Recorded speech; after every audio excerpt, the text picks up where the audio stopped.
नमस्कार दोस्तों, आप सभी का स्वागत है आपका अपना यूट्यूब चैनल ITI गाइडलाइन में। मैं हूं रामव्यास यादव।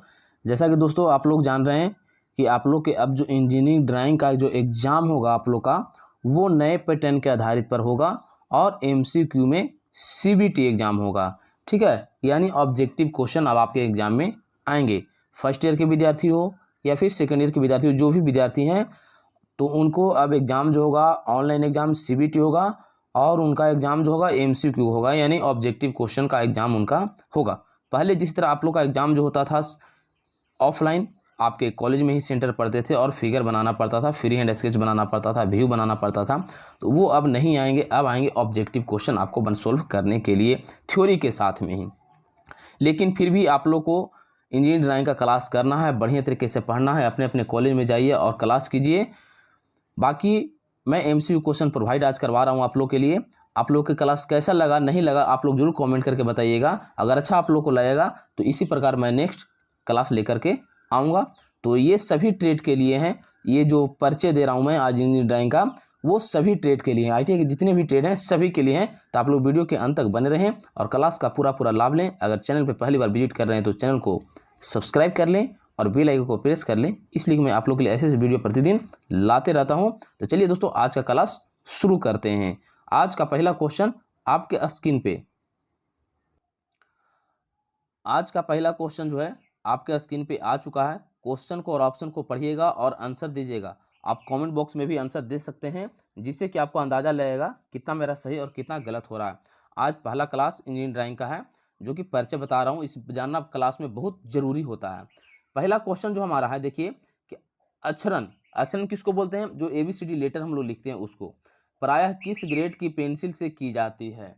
हम लोग जो ABCD जो लिखते हैं, लेटर बनाते हैं ड्राइंग में, वो किस ग्रेड की पेंसिल से की जाती है? पेंसिल का बहुत सारे होते हैं, ठीक है।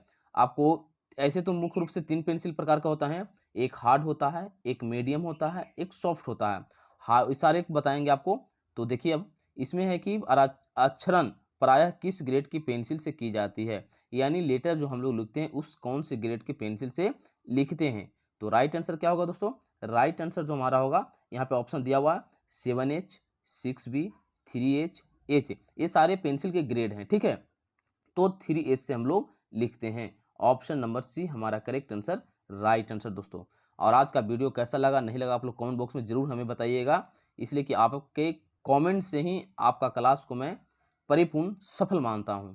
तो चलिए अगला क्वेश्चन आपके स्क्रीन पे। IS विशिष्टता के अनुसार 210 × 297 mm माप की परिष्कृत रेखा चित्र पन्ना किस ग्रेड के नाम से जाना जाता है? हमारा जो इंडियन साइज जो है विशिष्ट के अनुसार जो दिया हुआ है, ये MM माप का परिष्कृत रेखा चित्र पन्ना किस ग्रेड के नाम से जाने जाते हैं? जो हम लोग का इतना जो साइज होता है, पेज का बहुत सारा साइज होता है, ठीक है। जो इंजीनियरिंग ड्राइंग का जो पेज होता है, जिसमें कुछ पेज आपका कुछ साइज आपको पता भी होगा, ठीक है, कुछ साइज आपको पता नहीं भी होगा। तो मैं ऐसे पीछे वाला वीडियो में इस चीज़ बताया हूँ पेज के बारे में कि कौन कितना पेज कितना साइज उसका क्या होता है। और अगर आप लोग को पता नहीं है तो आप लोग कमेंट करके बताइएगा, मैं इसको पूरा क्लियर करके बता दूँगा कौन कितने साइज में क्या होता है। जैसे पेज का जो साइज होता है, देखिए आपका A0 से शुरू होता है, A0, A1, A2, A3, A4, A5 होता है, ठीक है। तो सबका साइज अलग अलग है। A5 का साइज अलग है, A4 का साइज अलग है, A0 का साइज अलग है और A2 का साइज अलग अलग है। यानी सभी का साइज जो हमारा अलग अलग होता है। जैसे मैं आपको बता दे रहा हूँ एक बार कि A5 का जो हमारा साइज होता है, वो होता है 148 × 210, ठीक है। A0 का हमारा जो साइज होता है 841 × 1189, ठीक है। और A4 को जो हमारा साइज होता है, एक्चुअली आप लोग A4 के बारे में जानते हैं, ये हमारा होता है 210 यानी 210 × 297, ठीक है। ये हमारा 297। और A2 का जो हमारा होता है 420 × आपका हो जाएगा 594। तो ये चारों साइज हमारा ये चारों का होता है। मैं चारों का साइज आप लोगों को बता दिया। A5 का साइज होता है 148 × 210 और A0 का होता है 841 × 1189 और A4 का होता है 210 × 297 और A2 का होता है 420 गुने 594। ठीक है, तो अब इस साइज को देखना है कि ये साइज हमारा कौन है, 210 गुने 297 किसका साइज है। तो आप लोग अब बता सकते हैं कि किसका साइज है। ठीक है, तो ये साइज जो हमारा 297 वाला जो है वो क्लियर आप कमेंट बॉक्स में बताइए क्या राइट आंसर होगा। तो राइट आंसर क्या होगा दोस्तों, A4, यानी ए साइज जो हमारा है A4 का साइज है 210 गुने 297, जो एक्चुअली हम लोग क्या करते हैं A4 में, जोरेक्स करवाते हैं। किसी भी डॉक्यूमेंट्स का अगर जोरेक्स कराना रहता है तो हम लोग जोरेक्स करवाते हैं। चलिए अगला क्वेश्चन आपके स्क्रीन पे क्वेश्चन है कि मुक्त हस्त चित्रण किस ग्रेड की पेंसिल से की जाती है। ठीक है, मुक्त हस्त चित्रण जो होता है वो किस ग्रेड की पेंसिल से हम लोग करते हैं। मुक्त हस्त मतलब क्या होता है, उसी को हम लोग बोलते थे फ्री हैंड स्केच इसको इंग्लिश में। ठीक है, फ्री हैंड स्केचिंग इसी को हम लोग बोलते हैं, यानी फ्री हैंड चित्रण जो फिगर हम लोग बनाते हैं, ऑब्जेक्ट बनाते हैं, फिगर बना कोई भी चीज फिगर बनाते हैं वो किस ग्रेड की पेंसिल से किया जाता है। तो राइट आंसर क्या होगा दोस्तों, राइट आंसर करेक्ट आंसर जो हमारा होगा HB, यानी HB पेंसिल से फ्री हैंड स्केच को हम लोग बनाते हैं। या ऑप्शन नंबर डी हमारा करेक्ट आंसर राइट आंसर, याद रखिएगा। चलिए अगला क्वेश्चन है, 12 क्वेश्चन है, ज्यादा क्वेश्चन नहीं है, तुरंत हो जाएगा सोल्व। फ्रेंच कर्व का उपयोग किस प्रकार की रेखाएं बनाने में किया जाता है। ठीक है, फ्रेंच कर्व का उपयोग किस प्रकार की रेखाएं बनाने में किया जाता है, क्षैतिज, वक्र, ऊर्ध्वाधर, समानांतर। तो कौन से लाइन बनाने में प्रयोग किया जाता है। तो राइट आंसर करेक्ट आंसर क्या होगा दोस्तों, राइट आंसर जो हमारा होगा वक्र, ऑप्शन नंबर बी हमारा करेक्ट आंसर राइट आंसर। वक्र वाला लाइन जो हमारे बनाने में फ्रेंच कर्व का उपयोग किया जाता है। चलिए अब अगला क्वेश्चन आपके स्क्रीन पे अगला क्वेश्चन है कि ऑब्जेक्ट लाइन एवं सेंटर लाइन किस ग्रेड की पेंसिल से बनाई जाती है।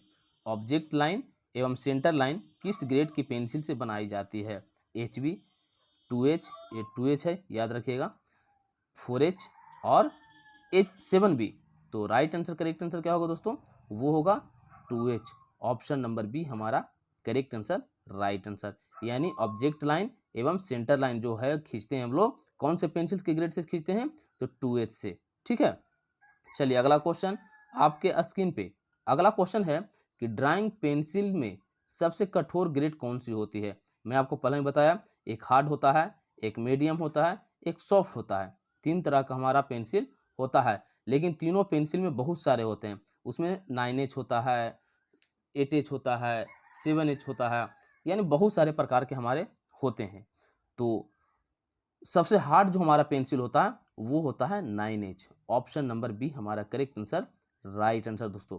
क्या होता है, सबसे हार्ड पेंसिल होता है वो होता है 9H। ठीक है, चलिए अगला क्वेश्चन आपके स्क्रीन पे अगला क्वेश्चन है कि ड्राइंग पेंसिल में सबसे नर्म ग्रेड कौन सी है। ड्राइंग पेंसिल में सबसे नर्म यानी सॉफ्ट, सबसे सॉफ्ट पेंसिल हमारा कौन सा होता है। ऑप्शन आपका सामने है, B, HB, 7H, HB।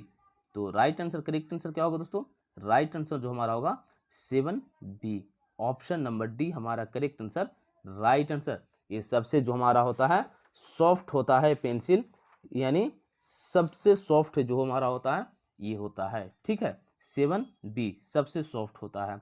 Soft में कौन कौन पेंसिल आता है, 2B आता है, 3B आता है, आपका 4B आएगा, 5B आएगा, 6B आएगा और 7B आएगा। यानी जैसे से ऊपर जा रहा है घटते क्रम में जा रहा और वैसे सॉफ्ट होते जा रहा है, और जैसे हम लोग उधर घटते क्रम में जाएंगे तो हार्ड होते चला जाता है, यानी 7B। चलिए अगला क्वेश्चन आपके स्क्रीन पे अगला क्वेश्चन है कि फाइनल ड्राइंग किस ग्रेड की पेंसिल से बनाई जाती है। यानी कोई भी फिगर अगर हम लोग बनाते हैं तो उसको हम लोग फाइनल जो करते हैं किस पेंसिल से हम लोग करते हैं, तो 5B, 3H, B, 8H। यानी फाइनल बनाने के बाद सबसे फाइनल जो हम लोग करते हैं वो कौन से ग्रेड के पेंसिल से करते हैं, यानी करते हैं हम लोग 3H के पेंसिल से। ऑप्शन नंबर बी हमारा करेक्ट आंसर राइट आंसर दोस्तों। चलिए इसी के साथ अगला क्वेश्चन आपके स्क्रीन पे क्वेश्चन है कि ड्राइंग आउटलाइन किस ग्रेड की पेंसिल से बनाई जाती है। यानी ड्राइंग के बाहर बाहर जो लाइन हम लोग खींचते हैं वो किस ग्रेड की पेंसिल से खींचते हैं, 4H, B, 7B, 2H। तो राइट आंसर क्या होगा दोस्तों, राइट आंसर जो हमारा होगा 2H पेंसिल से लाइन बनाते हैं हम लोग। ऑप्शन नंबर डी हमारा करेक्ट आंसर, राइट आंसर। चलिए इसी के साथ अगला क्वेश्चन आपके स्क्रीन पे क्वेश्चन है कि मिनी ड्राफ्टर का उपयोग इनमें से किसके रूप में नहीं किया जाता है। ध्यान दीजिएगा, ये सारे क्वेश्चन पे बच्चे कंफ्यूज कर जाते हैं नहीं पे, ठीक है। सीधे पढ़ लेते हैं किस रूप में किया जाता है, यानी नहीं है ये इसमें तो नहीं पे ध्यान देना है। सेट स्क्वायर, फ्रेंच कर्व, चांदा जिसको प्रोटेक्टर बोलते हैं, पैमाना। तो राइट आंसर, करेक्ट आंसर क्या होगा दोस्तों? राइट आंसर जो हमारा होगा फ्रेंच कर्व से। ऑप्शन नंबर नहीं किया जाता है, option number B French curve के द्वारा मिनी ड्राफ्टर का उपयोग जो है फ्रेंच कर्व के द्वारा नहीं किया जाता है, बाकी सब के द्वारा, सेट स्क्वायर के द्वारा, चांद के द्वारा, पैमाने के द्वारा करते हैं। चलिए अगला क्वेश्चन आपके स्क्रीन पे क्वेश्चन है कि रेखा चित्रों में अक्षरों का विशेष महत्व है जो कि विभिन्न तरीकों से उपयोग में आते हैं। आईएस विशिष्टता के अनुसार अक्षरों को किस प्रकार निर्दिष्ट किया जाता है। ठीक है, क्वेश्चन को समझ लीजिए। रेखा चित्र में अक्षरों का विशेष महत्व है जो कि विभिन्न तरीकों से उपयोग आते हैं। आईएस विशिष्टता के अनुसार अक्षरों को किस प्रकार निर्दिष्ट किया जाता है। ऑप्शन आपका सामने है, ऊंचाई से, ऊपरी चौड़ाई से, स्टॉक की मोटाई से, निचली चौड़ाई से। तो राइट आंसर क्या होगा दोस्तों? राइट आंसर, करेक्ट आंसर जो हमारा होगा ऊंचाई से। ऑप्शन नंबर ए हमारा करेक्ट आंसर, राइट आंसर ऊंचाई से। चलिए अगला क्वेश्चन आपके स्क्रीन पे क्वेश्चन है कि आईएस विशिष्टता के अनुसार निम्न 4 प्रकार के टी स्क्वायरों में से T2 द्वारा विनिर्देश कौन सा है। तो यहाँ पे जो आईएस हमारा जो साइज, इंडियन स्टैंडर्ड साइज जो है वो उसके अनुसार 4 प्रकार के हमारा टी होता स्क्वायर होता है। उसमें टी आपका उसमें से T2 द्वारा विनिर्देशित कौन सा है, यानी T2 का साइज जो हमारा है कौन सा होता है। तो राइट आंसर, करेक्ट आंसर क्या होगा? आप लोग फटाफट कमेंट बॉक्स में बताएं क्या होगा। तो राइट आंसर, करेक्ट आंसर क्या होगा दोस्तों? T2 का जो हमारा साइज होता है वो होता है 700 mm, यानी ऑप्शन नंबर सी हमारा करेक्ट आंसर, राइट आंसर। कितना होता है? 700 mm। अगर आप हमारे चैनल को अभी तक सब्सक्राइब नहीं किया तो आप लोग फटाफट चैनल को सब्सक्राइब कर लीजिए और बढ़िया से बढ़िया अच्छे तरीके से आप लोग तैयारी कीजिए। यहाँ पे बहुत सारे आपको वीडियो मिल जाएंगे जो कि आप इसे पढ़ करके तैयारी करके आप अच्छे जॉब हासिल कर सकते हैं। जो कि यहाँ पे देख सकते हैं आप बहुत प्रकार के वीडियो यहाँ पे अपलोड किए हुए हैं, जिससे कि टेट थ्योरी का बहुत सारे क्वेश्चन है, ड्राइंग का है, आप लोग एग्जाम सीबीटी एग्जाम होता था कैसा हो रहा नहीं हो रहा, सारा यहाँ पे आप लोग को डिटेल दिया हुआ है। आप प्लेलिस्ट में भी जाकर के आप देख सकते हैं जो कि सारा वीडियो यहाँ पे अपलोड किया हुआ है। तो आप लोग बढ़िया से प्लेलिस्ट में जाइए और प्लेलिस्ट को खोलिए, वहाँ पर सारे वीडियो आप लोग को मिल जाएंगे। वहाँ पर से आप अच्छी तरीके से तैयारी कर सकते हैं। टेट थ्योरी, बच्चों calculation, employability skill, engineering drawing, सारा यहाँ पे प्लेलिस्ट आपको मिल जाएगा। तो यहाँ से आप लोग अच्छे से तैयारी कर सकते हैं। चलिए, टी स्क्वायर किस प्रकार की रेखाएं खींचने के उपयोग में लाया जाता है। बहुत ही ईजी क्वेश्चन, लाजवाब क्वेश्चन, शानदार क्वेश्चन आपके स्क्रीन पे है। क्षैतिज, ऊर्ध्वाधर, आनंद जिसको तिर्यक बोलते हैं, सभी प्रकार की। तो राइट आंसर क्या होगा दोस्तों? राइट आंसर, करेक्ट आंसर जो हमारा होगा क्षैतिज, यानी टी स्क्वायर किस प्रकार की रेखाएं खींचने के उपयोग में लाया जाता है। तो क्षैतिज रेखा के उपयोग में लाया जाता है। ऑप्शन नंबर ए हमारा करेक्ट आंसर, राइट आंसर दोस्तों। चलिए इसी साथ अगला क्वेश्चन आपके स्क्रीन पे क्वेश्चन है कि सेट स्क्वायर किस आकार में पाया जाता है। सेट स्क्वायर किस आकार में पाया जाता है। ऑप्शन आपका सामने है, वृत्ताकार, वर्गाकार, त्रिभुजाकार, आयताकार। बहुत ही ईजी लाजवाब क्वेश्चन है, आप कोई भी विद्यार्थी आंसर दे सकते हैं। और सबसे पहले मैं बता देता हूं कि भाई आप लोग क्लास कीजिए और इंजीनियरिंग ऐसा नहीं है कि सिर्फ ऑब्जेक्टिव क्वेश्चन है तो ऑब्जेक्टिव पढ़ने से आपको हो जाएगा। सब्जेक्टिव भी पढ़िए, फ्री हैंड स्केच बनाइए, सेट स्क्वायर के द्वारा ऑब्जेक्ट बनाइए, व्यू बनाइए और आप लोग क्लास कीजिए, अच्छे से तैयारी कीजिए, तभी आपको ऑब्जेक्टिव क्वेश्चन समझ में आएगा। जब तक सब्जेक्टिव नहीं पढ़िएगा ऑब्जेक्टिव आपको समझ में नहीं आएगा। इसलिए आप लोग क्लास जाइए, अपने अपने कॉलेज जाइए, इंस्टीट्यूट जाइए, वहाँ क्लास कीजिए प्रतिदिन और अच्छे मार्क्स ला करके पास कीजिए, जो कि आगे भविष्य में भी आपको काम दे। तो राइट आंसर, करेक्ट आंसर क्या होगा दोस्तों?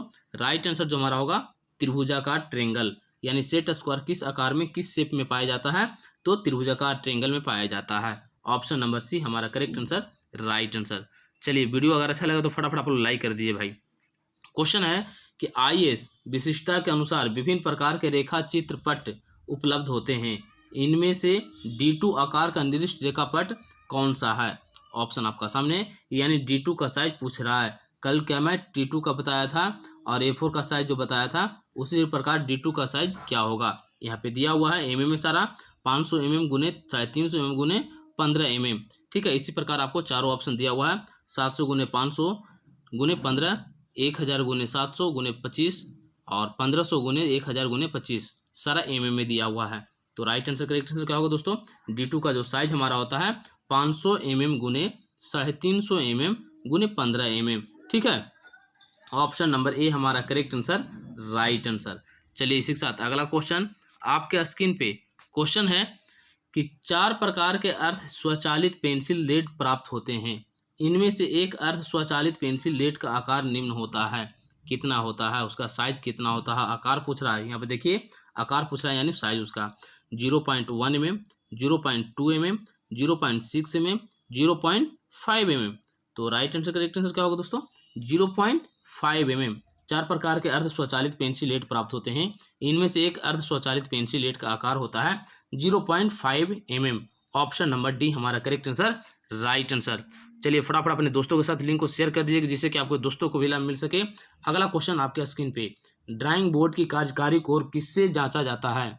ड्राइंग बोर्ड की कार्यकारी कोर किससे जांचा जाता है। ऑप्शन आपका सामने है, प्रकार, टी स्क्वायर, सेट स्क्वायर, मापनी। तो राइट आंसर करेक्ट आंसर क्या होगा दोस्तों, टी स्क्वायर के द्वारा।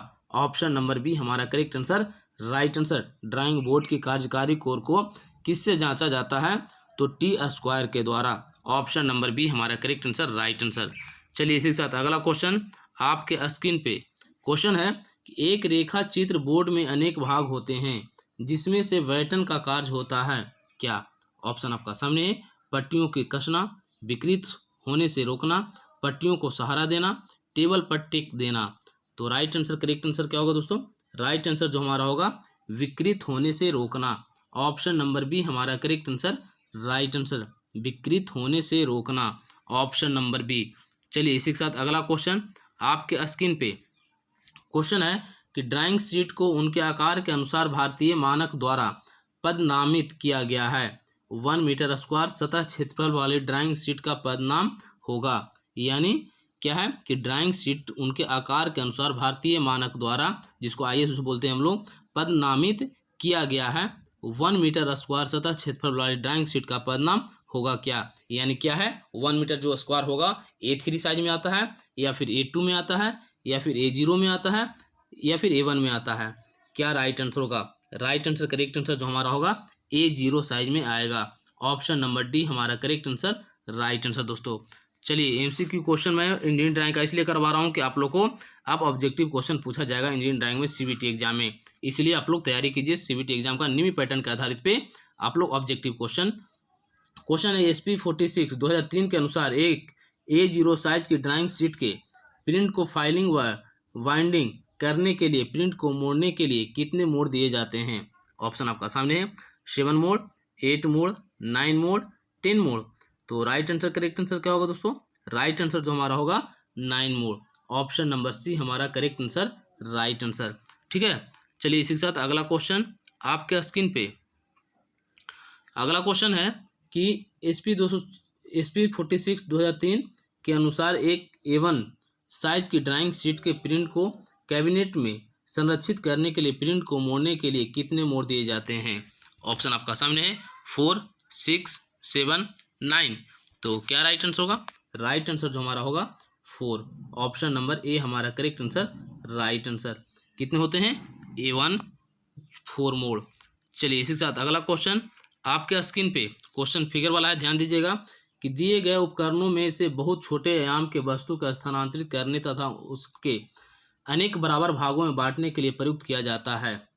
दिए गए उपकरण में से बहुत छोटे आयाम के वस्तु के स्थानांतरित करने तथा अनेक बराबर भागों में बांटने के लिए प्रयुक्त किया जाता है। कौन सा प्रयुक्त किया जाता है, देखिए यहाँ पे चारों फिगर को आप लोग देख लीजिए, इसी में आपका आंसर है। ठीक है, तो राइट आंसर करेक्ट आंसर क्या होगा दोस्तों, राइट आंसर जो हमारा होगा option number B, correct answer, right answer. ये वाला जो हमारा दिया हुआ है डिवाइडर, ये हमारा काम में आएगा। बहुत छोटे आयाम को वस्तु का स्थानांतरित करने तथा अनेक बराबर भागों में बांटने के लिए, यानी हम लोग जो लाइन पारेंगे इसको कई भागों में से छोटे छोटे बड़े बड़े पार लाइनिंग हम लोग इसको अनेक भाग में बांट सकते हैं। चलिए ऑप्शन नंबर बी हमारा करेक्ट आंसर, राइट आंसर। चलिए इसी के साथ अगला क्वेश्चन आपके स्क्रीन पे क्वेश्चन है कि एक ड्राइंग शीट पर का परिष्कृत आकार टर्मिनेटेड साइज किस रेखा द्वारा दिया जाता है। बॉर्डर, बॉर्डर रेखा, मार्जिन रेखा, फ्रेम। क्वेश्चन को समझिए बढ़िया तरीके से कि एक ड्राइंग शीट का परिष्कृत आकार टर्मिनेटेड साइज किस रेखा द्वारा किया जाता है या फिर दिया जाता है। तो राइट आंसर, करेक्ट आंसर क्या होगा दोस्तों? राइट आंसर जो होगा मार्जिन रेखा, ऑप्शन नंबर सी हमारा correct answer. Right answer margin रेखा के दिया जा सकता है, option number C correct answer, right answer. चलिए इसी के साथ अगला क्वेश्चन आपके स्क्रीन पे क्वेश्चन है कि एक ड्राइंग शीट को वाइंडिंग व फाइलिंग करने के लिए शीट के बाएं छोड़े गए क्षेत्र किस रेखा द्वारा दर्शाया जाता है? जो हम लोग ड्राइंग शीट पे जो बनाते हैं, फाइलिंग करते हैं, करने के लिए जो बाएं साइड में छोड़े गए क्षेत्र होते हैं उस रेखा द्वारा दर्शाया जाता है क्या? मार्जिन रेखा, बॉर्डर रेखा, फ्रेम, अनुस्थापन चिन्ह। तो राइट आंसर, करेक्ट आंसर क्या होगा दोस्तों? राइट आंसर जो हमारा होगा बॉर्डर रेखा, ऑप्शन नंबर बी हमारा करेक्ट आंसर। राइट आंसर क्या होगा? बॉर्डर रेखा। देखिए फिगर वाले टोटल क्वेश्चन फिगर वाले हैं, तो मैं ऊपर थोड़ा सा कटेगा इसलिए कि इसका जो स्क्रीन है स्क्रीन में उतना कैप्चर नहीं हो पाता है, तो मैं ऊपर नीचे करके आपको दिखा दूंगा, कहीं कोई दिक्कत नहीं रहेगा। पहला जो क्वेश्चन है, और ये फिगर वाले जो है बहुत ही इंपॉर्टेंट क्वेश्चन है, ये जानना बहुत ज़रूरी भी आप लोग को है ड्राइंग में। तो देखिए क्या है, एक वृत्त बनाकर निम्न शब्दों को चिह्नित कीजिए। एक वृत्त बनाना है, वृत्त आप लोग भी जानते हैं कि इस प्रकार का वृत्त होता है, कहीं कहीं टेढ़ा लांगड़ा, उसके लिए फ्लो मत कीजिएगा, इसलिए कि हाथ से मैं बना रहा हूँ तो कोई दिक्कत हो सकती है, कहीं तो हो सकती है और कहीं कोई दिक्कत नहीं है। एक तरफ प्रकार यहाँ पर सर्किल बना हुआ है आपका, तो इस प्रकार का एक वृत्त बनाना है, इसको हम लोग बोलते हैं सर्किल, ठीक है। तो इसमें बहुत सारे पॉइंट हैं जो कि बहुत सारे विद्यार्थियों को पता नहीं होगा, तो कुछ पॉइंट इसमें दिया हुआ है जो कि उसको हमको पता करना है कौन कहाँ पे है। जैसे व्यास, केंद्र, जीवा, परिधि, चाप, ये 5 दिए हुए हैं। तो किनको किनको पता है आप लोग फटाफट बताइएगा। और सबसे पहले पहला क्वेश्चन तो आप लोग के लिए है कि वृत्त बताने से पहले मैं ये पूछूंगा कि ये सर्किल जो राउंडिंग घूमता है, ये पूरा राउंड कितने डिग्री का होता है? आप लोग फटाफट कमेंट बॉक्स में बताइए, कमेंट कीजिए। ये आप लोग के लिए क्वेश्चन है, इसलिए कि सभी विद्यार्थी, जो विद्यार्थी IIT कर रहे हैं, सभी विद्यार्थी मैट्रिक पास करके आए हैं, इंटर पास करके आए हैं। तो बताइए कि ये जो सर्किल होता है कितने डिग्री का होता है, फटाफट आप लोग कमेंट को बताइएगा, ठीक है। तब तक क्वेश्चन को आगे सोल्व करते हैं हम लोग। तो इसमें 5 चीज पूछ रहा है कि व्यास, केंद्र, जीवा, परिधि, चाप, ये सर्किल में सारा कुछ है, ठीक है। ये सर्किल में क्या है? ये सारा कुछ है। अब कौन कहाँ पे है, देखिए व्यास हम लोग किसको बोलते हैं? जो व्यास जो हमारा होता है, ये सर्किल जो हमारा है, इस पॉइंट से इस पॉइंट, ठीक है, दोनों पॉइंट का जो माप होता है, मेजरमेंट होता है, जितना mm का भी हो, 10 mm, 20 mm, 5 mm जो भी हो, तो ये पूरा को हम लोग क्या बोलते हैं? व्यास। देखिए यहाँ से यहाँ व्यास को दर्शा दिया गया है, ठीक है, कहीं कोई दिक्कत नहीं होना चाहिए। अब केंद्र, केंद्र किसको बोलते हैं? केंद्र जो हमारा, देखिए एक सर्किल और मैं बनाता हूँ। केंद्र क्या होता है? यानी कोई भी सर्किल का बीचों बीच पॉइंट, सेंटर पॉइंट जिसको हम लोग बोलते हैं। जिसे ये हम लोग पॉइंट यहाँ पे बना दिए, ठीक है, यहाँ पे ध्यान दीजिएगा। तो ये पॉइंट जो हम लोग बना दिए, इसी को केंद्र बोलते हैं, ठीक है। पॉइंट इसी को बोलते हैं, केंद्र इसी को बोलते हैं, ठीक है। तो ये देखिए यहाँ पे केंद्र दर्शा दिया गया और व्यास भी दर्शा दिया गया। तो केंद्र किसको बोलते हैं? जो हल्का सा पॉइंट जो दिया हुआ है, देखिएगा हल्का सा जो पॉइंट दिया हुआ है उसी को हम लोग केंद्र बोलते हैं। यहाँ पे पॉइंट दिया हुआ है हल्का सा, ठीक है। व्यास पूरा को बोलते हैं और केंद्र जो यहाँ पे पॉइंट दिया हुआ है उसको बोलते हैं। चलिए 2 चीज़ क्लियर हो गया आप लोग का। अब तीसरा चीज़ में आइए, जीवा। जीवा हम लोग किसको बोलते हैं? तो केंद्र से जो नीचे हल्का, ये भाग से ऊपर जो हल्का होता है, ये भाग आपका जीवा हो जाता है, ठीक है। परिधि, परिधि हम लोग क्या बोलते हैं? ये बाहर बाहर भाग का जो हमारा होता है सर्किल का, वही हमारा लाइन के किनारे किनारे किनारे किनारे जो जाता है, मेरा बाहर बाहर लाइन बहुत आ गया है, तो वो हमको परिधि बोलते हैं, ठीक है। अब है कि चाप किसको बोलते हैं? इन नंबर में हमारा दिया हुआ है चाप। तो कोई भी जो सर्किल होता है और सर्किल को जो हम लोग डिवाइड करते हैं, तो प्रकाल के सहारे क्या करते हैं? इस तरह कटिंग करते हैं, है ना। तो ये जो कटिंग जो बनता है, तो यहाँ से यहाँ तक जो कटिंग हुआ, इसी को हम लोग चाप बोलते हैं। देखिए यहाँ से यहाँ हम लोग इसको चाप बोलेंगे। तो कहीं कोई दिक्कत है नहीं? तो चलिए अगला क्वेश्चन की ओर चलते हैं। इसको अच्छे तरीके से आप लोग याद कर लीजिएगा, इसलिए कि एग्जाम में ऑब्जेक्टिव क्वेश्चन आएंगे तो फिगर वाले भी आ सकते हैं, आएंगे ही, ठीक है। चलिए अगला क्वेश्चन की ओर हम लोग ध्यान देते हैं। क्वेश्चन है कि दिए गए चित्र में सीधी रेखा AB को क्या कहा जाता है? ये जो हमारा एक सर्किल दिया हुआ है और सेंटर पॉइंट बना दिया गया है, इस सेंटर पॉइंट के नीचे में A और B दिया गया है, तो इस भाग को हम लोग क्या बोलेंगे? चलिए बताइए क्या राइट आंसर होगा? अभी ही बताए हैं ऊपर वाला में कि पॉइंट केंद्र से हमारा नीचे वाला भाग जो रहेगा, ये भाग जो ए बी में दर्शाया गया है उसको जीवा बोलते हैं। क्या बोलते हैं? जीवा बोलते हैं। राइट आंसर क्या होगा इसका? जीवा होगा। ठीक है, अगर आपको इसका पीडीएफ चाहिए तो हमारे टेलीग्राम से ज्वाइन कर लीजिए, वहाँ पे आपको पीडीएफ मिल जाएगा। और टेलीग्राम कैसे ज्वाइन कीजिएगा? तो हमारा डिस्क्रिप्शन बॉक्स में उसका लिंक दिया हुआ टेलीग्राम का, वहाँ से आप लोग ज्वाइन कर सकते हैं हर पीडीएफ के लिए। और अगर भी उससे भी नहीं होता है तो आप लिख सकते हैं ITI गाइडलाइन, जाइएगा टेलीग्राम में और ग्रुप में हमारा ज्वाइन कर लीजिएगा। चलिए अगला क्वेश्चन को चलते हैं। क्या बोलते हैं इसको? जीवा बोलते हैं। चलिए अगला क्वेश्चन की ओर ध्यान देते हैं। अगला क्वेश्चन जो हमारा है, दिए गए चित्र को पहचानिए। ये जो हमारा फिगर है, ये बाहर वाला बॉक्स नहीं लेना है, ये बाहर बॉक्स इसके अंदर बनाया हुआ ये वाला लेना है। तो दिया हुआ है कि दिए गए चित्र को पहचानिए, ये फिगर को हमें पहचानना है। कौन सा फिगर है? आप लोग 6, 7, 8, 9 में ही पढ़े होंगे, बहुत पढ़े होंगे। ठीक है, तो क्या राइट आंसर होगा? समचतुर्भुज का ये फिगर हमारा है। क्या है? समचतुर्भुज का फिगर ये हमारा है। ध्यान रखिएगा, किसका है? समचतुर्भुज का। चलिए अगला क्वेश्चन की ओर चलते हैं। अगला क्वेश्चन जो हमारा है कि दी गई रेखा AB किस नाम से जानी जाती है? ये जो हमारा सर्किल बना हुआ है और नीचे वाला पॉइंट से, देखिए ध्यान दीजिएगा, नीचे वाला पॉइंट है, तब क्या था? यहाँ पे था ना, लेकिन यहाँ पे क्या है? नीचे वाला पॉइंट है। तो नीचे वाला पॉइंट को हम लोग क्या बोलेंगे? और नीचे वाला पॉइंट में ध्यान दीजिएगा क्या चीज़ खासियत है, सबसे बड़ी चीज़, यहाँ पे टच करके जा रहा है। ठीक है, यानी सर्किल के किनारा वाला भाग जो हमारा है AB टच करके जा रहा है, तो इसको कौन सा रेखा बोलेंगे हम लोग? स्पर्श रेखा। ठीक है, टेंगनेट। ठीक है, इसको स्पर्श रेखा बोलेंगे, इंग्लिश में टेंजेंट बोलेंगे। यानी ये हमारा स्पर्श रेखा है जो कि सर्किल से स्पर्श करते हुए, छूते हुए जा रहा है। तो राइट आंसर स्पर्श रेखा। चलिए अगला क्वेश्चन आपके स्क्रीन पे क्वेश्चन है कि दिए गए चित्र में त्रिभुज को पहचानिए। ये हमारा एक क्या है? त्रिभुज है। त्रिभुज को हमें पहचान करना है, कौन सा त्रिभुज है। तो आप लोग पढ़े होंगे, फटाफट बताइए। बहुत ही इजी क्लास आज हो रहा, नहीं तो बहुत ही हार्ड क्लास हो रहा है। ठीक है, जो मैट्रिक 9, 8 में बढ़िया तरीके से पढ़े वो फटाफट बता देंगे। तो क्या राइट आंसर होगा दोस्तों? विषम बाहु त्रिभुज। क्या है? विषम बाहु त्रिभुज का ये हमारा फिगर है। याद रखिएगा, विषम बाहु त्रिभुज, स्क्लेन ट्रेंगल। ऑप्शन तो इसमें है नहीं, डायरेक्ट मैं बता रहा हूँ, इसलिए याद रखिएगा विषम बाहु त्रिभुज। चलिए इसी के साथ अगला क्वेश्चन आपके स्क्रीन पे क्वेश्चन है कि छायांकित भाग किस नाम से जाना जाता है? छायांकित किस नाम से जाना जाता है? ये जो सर्किल में जो हमारा इस तरह लाइन जो बनाया हुआ है, इसको कौन से नाम से हम लोग जानते हैं? ठीक है, ये देखिए लाइनिंग दिया हुआ है, तो कौन से नाम से जाना जाता है? तो वृत्तखंड। याद रखिएगा, कौन से नाम से जानते हैं? वृत्तखंड के नाम से जानते हैं।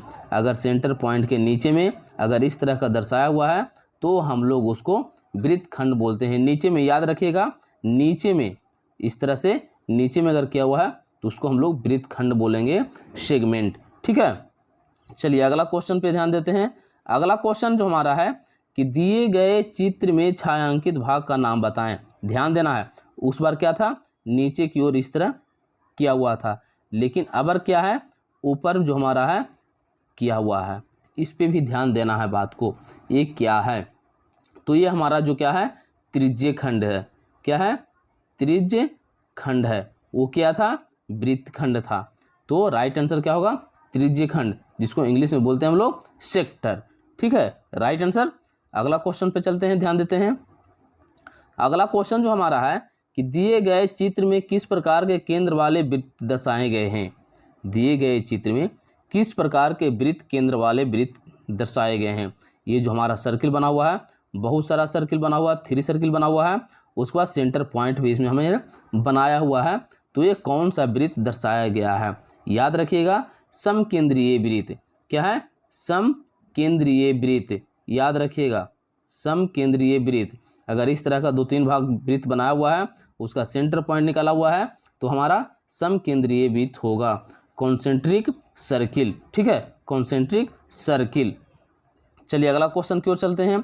अगला क्वेश्चन जो है देखिए क्या बोल रहा है कि दिए गए चित्र में किस प्रकार के केंद्र वाले वृत्त दर्शाए गए हैं। उसमें क्या था, इस तरह सीधी सीधी सर्किल था बना हुआ, लेकिन इसमें क्या है, इस फिगर में कुछ अलग है। सर्किल बना करके फिर दूसरा सर्किल एक साइड, तीसरा सर्किल एक साइड, और इसमें सेंटर पॉइंट बनाया हुआ है और दोनों का सेंटर पॉइंट बना हुआ है। देखिए बड़ा वाला भाग का भी सेंटर पॉइंट बना हुआ है और छोटा वाला का भी सेंटर पॉइंट बना हुआ है। तो राइट आंसर क्या होगा, राइट आंसर जो हमारा होगा, ध्यान रखिएगा, उत्केंद्रीय वृत्त।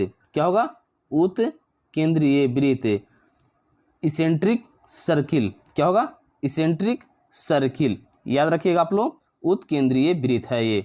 चलिए अगला क्वेश्चन की ओर चलते हैं। अगला क्वेश्चन जो हमारा है कि एक सम पंचभुज की रचना कीजिए। एक सम पंचभुज का रचना कीजिए।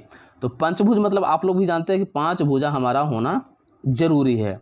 पंचभुज में 5 भुजा होना हमारा जरूरी है। तो देखिए 1 2 3 4 5। अब है कि बनाने बोल रहा है तो रचना करने बोल रहा है, तो पंचभुज जो हम लोग बनाएंगे कैसे बनाएंगे, तो याद रखिएगा 180 डिग्री माप लेकर के हम लोग पंचभुज बनाएंगे। यानी ये हमारा पंचभुज बना हुआ है, यही उत्तर हमारा है। देखिए यहाँ पे दिया हुआ है। तो कैसे हम लोग पंचभुज बनाते हैं, 108 डिग्री माप लेकर करके हम लोग पंचभुज बनाते हैं। चलिए इसी के साथ अगला क्वेश्चन आपके स्क्रीन पे है।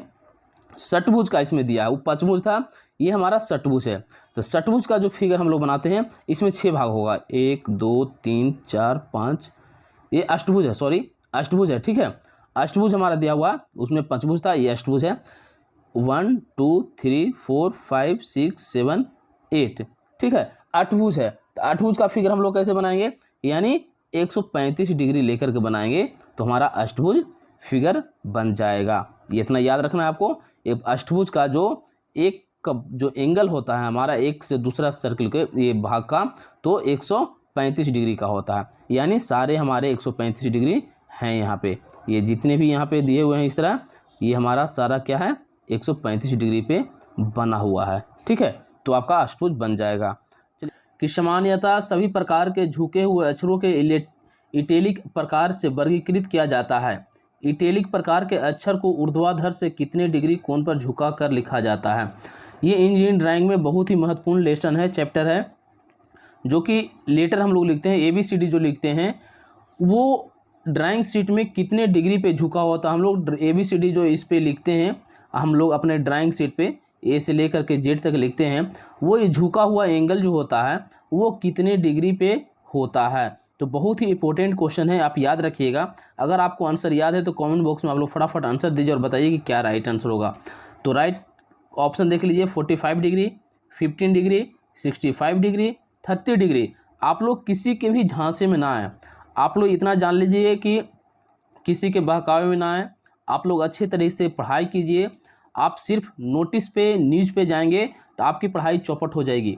आप यूट्यूब के साथ साथ अपने क्लास पे जाएं, क्लास करें, वहाँ पे अच्छे से अच्छे आपको टीचरगण समझाएंगे, पढ़ाएंगे, और उस चीज़ को आकर के यूट्यूब पे देखिए। आप पढ़ाई कीजिए, अच्छे तरीके से आपको समझ में आएगा और आप अपने मुकाम को हासिल करने में बहुत जल्द सफलता हासिल करेंगे।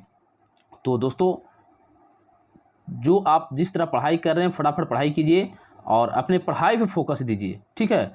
आपको न्यूज़ से क्या मतलब है, आपको न्यूज़ से मतलब नहीं है। आपका जो भी नोटिस होगा, जो भी कुछ होगा आपके हित में, वो बोर्ड करेगी। ये किसी कहने की और नहीं कहने की ज़रूरत नहीं है। बोर्ड खुद मीटिंग करती है, खुद बैठती है और उस पर चर्चा करती है कि किस विद्यार्थी को हम लोग कैसे क्या करें, उसको सुविधा विद्यार्थियों को पहुंच सके। तो आप लोग इसके लिए हड़बड़ाएं नहीं, पढ़ाई पे फोकस दीजिए, पढ़ाई पे ध्यान दीजिए। तो चलिए राइट आंसर, करेक्ट आंसर क्या होगा दोस्तों, राइट आंसर जो हमारा होगा 15 डिग्री। ऑप्शन नंबर बी हमारा करेक्ट आंसर, राइट आंसर। दोस्तों मैं इस पे MCQ क्वेश्चन पढ़ाता हूँ। आपको पता भी है कि कॉलेज में मैं सब्जेक्टिव के साथ साथ पढ़ाता हूँ, वहाँ पे आप क्लास कर सकते हैं, या फिर ड्राइंग का सब्जेक्टिव भी मैं यूट्यूब पे भी मैं बताया हूँ। तो आप लोग अच्छे तरीके से पढ़ाई कीजिए, ठीक है। तो चलिए राइट आंसर क्या होगा, ऑप्शन नंबर बी हमारा correct answer, right answer 15 degree, यानी 15 डिग्री झुका होना चाहिए ऊर्ध्वाधर, ठीक है। तो चलिए इसी के साथ अगला क्वेश्चन आपके स्क्रीन पे क्वेश्चन है कि ए प्रकार के अक्षर की ऊंचाई एच के अनुसार दो शब्दों यानी वर्ड के मध्य दूरी कितनी होनी चाहिए। हाइट पूछ रहा है, ठीक है। यानी ए बी लेटर जो हम लोग लिखेंगे तो एक दूसरे शब्द के मध्य दूरी कितनी होनी चाहिए, उसके बीच की दूरी कितनी होनी चाहिए। तो 1/14, 2/10, 6/14, 10/14, ये सारा जो हमारा है हाइट दिया हुआ है कि हमारा ऊंचाई कितना दूरी पे होना चाहिए, ठीक है। तो राइट आंसर, करेक्ट आंसर क्या होगा दोस्तों, राइट आंसर जो हमारा होगा ऑप्शन नंबर सी 6/14, ठीक है। ऑप्शन नंबर सी हमारा करेक्ट आंसर, राइट आंसर दोस्तों क्या होगा, ऑप्शन नंबर सी हमारा करेक्ट आंसर, राइट आंसर। याद रखिएगा, ऑब्जेक्टिव क्वेश्चन में आएगा सारा। तो चलिए अगला क्वेश्चन है कि ड्राइंग में छुपे हुए भाग को दर्शाने के लिए किस प्रकार की रेखा का उपयोग करते हैं। अगर हम लोग कोई भी ड्राइंग बनाते हैं, कोई भी ऑब्जेक्ट बनाते हैं, कोई भी व्यू अगर बनाते हैं, उस फिगर में, उस ऑब्जेक्ट में, उस व्यू में अगर कोई फिगर जो हमारा, कोई रेखा लाइन जो होता है, वो छुपा हुआ जो भाग रहता है उसको किस लाइन से हम लोग दर्शाते हैं। थिंक लाइन, जो यहाँ पे पतली लाइन कहेंगे, बिंदुकित अदृश्य रेखा, ठीक है, डॉटेड हिडन लाइन से, मध्य रेखा, सेंटर लाइन से, बृहद रेखा जो कि एक्सटेंशन लाइन से। तो कौन से लाइन से हम लोग उसको संबोधित या उपयोग उसको कौन सी रेखा से करेंगे। तो राइट आंसर क्या होगा दोस्तों, बिंदुकित अदृश्य रेखा यानी डॉटेड हिडन लाइन से। ऑप्शन नंबर बी हमारा करेक्ट आंसर, राइट आंसर दोस्तों, ठीक है। चलिए इसी के साथ अगला क्वेश्चन आपके स्क्रीन पे क्वेश्चन है कि वी प्रकार के एक छोटे अक्षर लोअर केस लेटर के आधार रेखाओं के मध्य की दूरी कितनी होनी चाहिए। वी प्रकार के छोटे अक्षर यानी उसको बोलते हैं लोअर केस लेटर, अगर हम लोग लिखते हैं तो उसके आधार रेखाओं के मध्य दूरी कितनी होनी चाहिए। वो क्या था, ए और हायर था, ठीक है, जो कि ए चीज़ आपका दिया हुआ था हाइट में आपका। तो 14/10, 2/14, 10/10, 7/14, तो क्या होना चाहिए, ठीक है, हायर इसका। तो राइट आंसर इसका लोअर पूछ रहा है, लोअर के आधार पर रेखाओं की दूरी कितनी होनी चाहिए। तो राइट आंसर, करेक्ट आंसर क्या होगा दोस्तों, 14/10, 14/10, ऑप्शन नंबर ए हमारा करेक्ट आंसर, राइट आंसर। और आप लोग क्लास भी कीजिए, आकर के क्लास कीजिएगा तो बढ़िया तरीके से ज़्यादा आपको समझ में आएगा। चित्र में दी गई रेखा किस नाम से जानी जाती है। चित्र में दी गई रेखा किस नाम से जानी जाती है। ये जो लाइन है, रेखा है, पारा हुआ है, कौन सी नाम से जाना जाता है। लंबी अवरोध रेखा, बृहद रेखा, बिंदुकित रेखा, संलग्न रेखा। तो राइट आंसर, करेक्ट आंसर क्या होगा दोस्तों, लंबी अवरोध रेखा। ये लंबी अवरोध रेखा है, ठीक है। तो right answer, correct answer, option number A हमारा करेक्ट आंसर, राइट आंसर। चलिए इसी के साथ अगला क्वेश्चन आपके स्क्रीन पे क्वेश्चन है कि वी प्रकार के छोटे अक्षर लोअर केस लेटर की ऊंचाई बीमन, स्टेम और टेल के अनुसार कितनी होनी चाहिए। वी प्रकार के छोटे अक्षर लोअर केस लेटर की ऊंचाई एच, जिसको बोलेंगे बीमन, स्टेम और टेल के अनुसार कितनी होनी चाहिए। तो राइट आंसर, करेक्ट आंसर क्या होगा दोस्तों, राइट आंसर जो हमारा होगा 7/10, ऑप्शन नंबर डी हमारा करेक्ट आंसर, राइट आंसर। चलिए इसी के साथ अगला क्वेश्चन आपके स्क्रीन पे क्वेश्चन है कि सभी अक्षरों के मुद्रित किया जाना चाहिए, सभी अक्षरों के मुद्रित किया जाना चाहिए जिससे वे निम्न द्वारा पढ़े या देखे जा सकते हैं। ऑप्शन आपका सामने है, रेखा चित्र के ऊपर से, रेखा चित्र की बाईं तरफ से, रेखा चित्र के नीचे से, रेखा चित्र के दाईं तरफ से। तो राइट आंसर, करेक्ट आंसर क्या होगा दोस्तों, रेखा चित्र के नीचे से सभी अक्षरों के मुद्रित किया जाना चाहिए जिससे वे निम्न द्वारा पढ़े जा सके या देखे जा सकते हैं, वो रेखा चित्र के नीचे से। ऑप्शन नंबर सी हमारा करेक्ट आंसर, राइट आंसर दोस्तों।